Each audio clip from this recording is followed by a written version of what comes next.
লোককে যদি কেউ পাথর ছুঁড়ে তা আমার লোক কি তাকে রসগোল্লা ছুঁড়বে?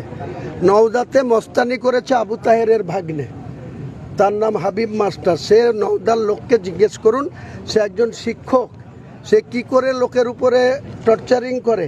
আমরা যখন পরশুদিনকে তার আগের দিন রাত্রি 10টার সময় উইদাউট রিজন কোনো কজ না দেখিয়ে আমার র্যালি ক্যান্সেল করেছিল।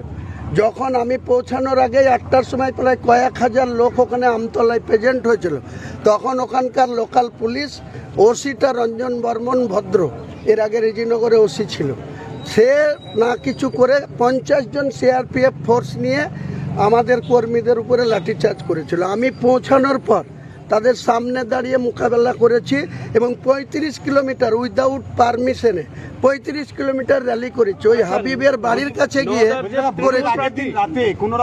অভিযোগ আপনাদের উপর হামলা বা এই ধরনের ঘটনা আপনার রেজিনগর নওদায় কোনো এসেছে?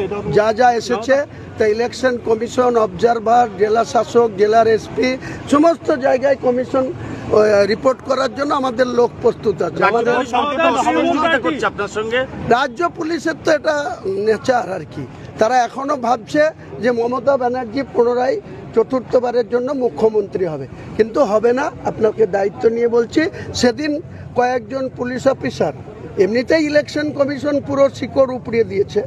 ইলেকশন কমিশন 15ই মার্চ 2000 ধন্যবাদ জানাবেন ইলেকশন কমিশন। নিশ্চয়ই ইলেকশন কমিশনকে অবশ্যই ধন্যবাদ জানাবো, কারণ প্রথমে 2021-এ 8 দফায় ভোট হয়েছিল, আর 2024-এ লোকসভাতে 7 দফায় হয়েছিল, আর এবারে 2 দফায় ভোট হচ্ছে। এটা তো ইলেকশন কমিশন, গণেশ কুমার তো একটা চ্যালেঞ্জ অ্যাকসেপ্ট করেছে। কাজেই আমি বলবো এখন পর্যন্ত ভাঙড় ছাড়া কোথাও খুন খারাপি হয়নি, কোথাও ল অ্যান্ড অর্ডার ব্রেক হয়নি।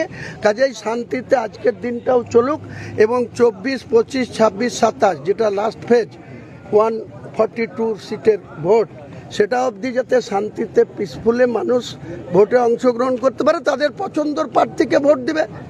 আমার নিশ্চিত এই চোরের সরকারটার 15 এই ফেরত আসবে না, পুরো চোরের সরকার। প্রার্থীকে নাকি কালকে বোমা মারার জন্য চেষ্টা করেছিলেন আপনারা? আরে তৃণমূলের মস্তানি যদি আমাদের সঙ্গে করে, আমি তো বলেছি আমাকে কেউ একটা ঢিল ছুড়লে তার পিছনে 2টো পাটকেল খেতে হবে। তা আমরা তো চুরি দিয়ে নাই, আমরা আইন শৃঙ্খলাকে সম্মান জানাই, ইলেকশন কমিশনকে সম্মান জানাই। ওই হাবিব মাস্টার যে মস্তানি করেছিল তার বুথে যদি আমি অর্ডার দিতাম 10টা লাশ পড়তো। আমি কোনো মুসলমানকে মার্ডার করে রাজনীতি করতে চাই না বলে আমি ওদিন সহ্য করেছি। তাহলে আমার যা স্ট্রেংথ ছিল, আমি যদি গাড়িতে বসে শুধু ইশারা দিতাম তা হাবিব মাস্টার সহ 10 জনের লাশ ওখানে পড়তো, কিন্তু আমি রিয়াক্ট করেছি, প্রশাসনের উপরে ভরসা করেছি। আজকের দিনটাও মাথা ঠান্ডা করে আমরা যাচ্ছি, যে মানুষ আমাদেরকে ভোট দিতে চাচ্ছে, রাস্তায় নেমে আসছে, হ্যান্ডশেক করছে, মহিলারা আসছে। কাজে এদের মাথা খারাপ হয়ে গেছে, এরা পাগল হয়ে গেছে, এরা লুটে পুটে খায়, সেটা বন্ধ হয়ে যাবে। আপনার সব এজেন্ট বুথে